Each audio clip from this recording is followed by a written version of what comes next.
Goeiemôre. Ek lees vir ons vanoggend uit Hebreërs 4 vers 15. Die hoëpriester wat ons het, is nie een wat geen medelee met ons swakhede kan hê nie. Hy was immers in elke opsig net soos ons aan versoeking onderwerp, maar het nie gesondig nie. Ek en jy word van tyd tot tyd gedruk, en ek en jy word van tyd tot tyd versoek, en ons emosies is op en ons emosies is af, en ons gemoed is op en dan is ons gemoed af, want hierdie wêreld druk.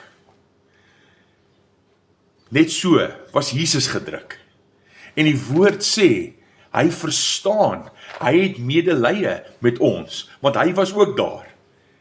Maar hier is die ding, hy het oorwin. Hy het nie gesondig nie, hy het die sonde oorwin.